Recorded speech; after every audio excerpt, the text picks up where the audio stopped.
Hello students, English reading ability के cloze test basis solution video में आपका स्वागत है।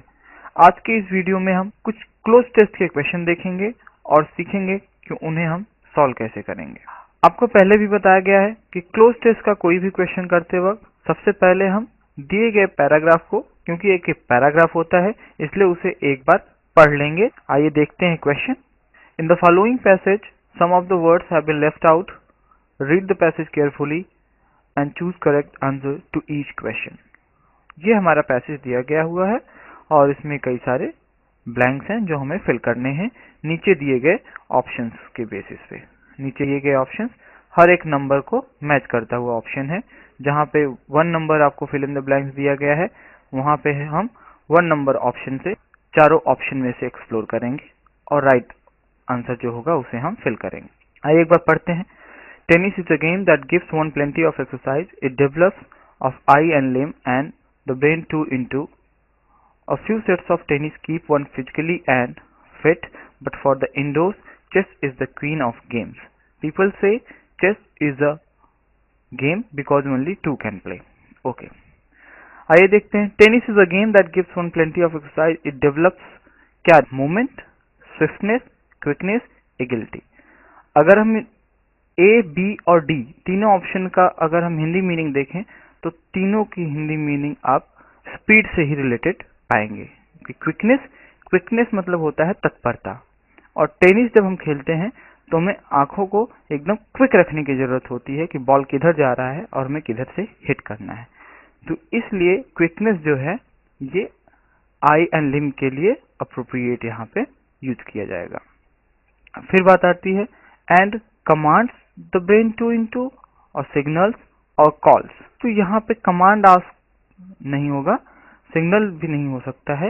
यहाँ पे हम कॉल्स को प्लेस करेंगे क्योंकि ये ब्रेन को भी बुला लेता है। And calls the brain to into action, response play, क्योंकि इनटू के बाद हम रिस्पॉन्स प्ले वर्क इन सब का यूज नहीं कर पाएंगे, हम यूज करेंगे एक्शन का। A few sets of tennis keep on physically and, जब फिजिकली की बात की जा रही है तो नेक्स्ट आपका मेंटली होगा, क्योंकि लॉजिकली, इमोशनली और इंटेलेक्चुअली तीनों मेंटल प्रोसेस ही हैं, इसलिए यहाँ पे mentally. See, but for the indoor chess is the queen of games. People से चेस इज अ सेल्फिश, क्योंकि बस इसको 2 ही लोग खेल सकते हैं इसलिए इसे स्वार्थी खेल कहा जाता है। तो इस तरीके से आपका आंसर पहला का ए, दूसरा का आपको डी करना है, तीसरा का डी, चौथा का सी और पांचवा का। आइए एक क्वेश्चन और देखते हैं इसी बेसिस पे। CRY child relief and you, an organisation that started by 7 such and it has been working 1979 to change the lives of children all over India. देखिए यहाँ पे हैज बीन वर्किंग, इसका मतलब हुआ कि ये जबकि पूरे पैराग्राफ का जो टेंस है वो प्रेजेंट में जा रहा है। तो हमने कहा कि CRY child relief and you is, क्योंकि आर हो नहीं सकता, बीइंग का कोई यहाँ पे सीन ही नहीं बनता है, और वॉज होगा नहीं क्योंकि हम यहाँ पे ये पीछे से स्टार्ट होके अभी तक वर्क में है, हैज बीन है, इसलिए हम यहाँ पे क्या प्लेस करेंगे? Is. Child relief and you is an organisation that has started, अगर हम करें तो हैज बीन करना पड़ेगा।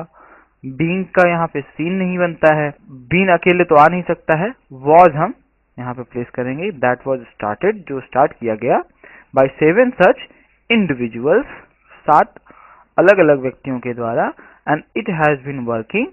सिंस यहाँ पे होता तो हम सिंस का यूज करते, सिंस की जगह पे हम यहाँ पे फ्रॉम का यूज कर सकते हैं।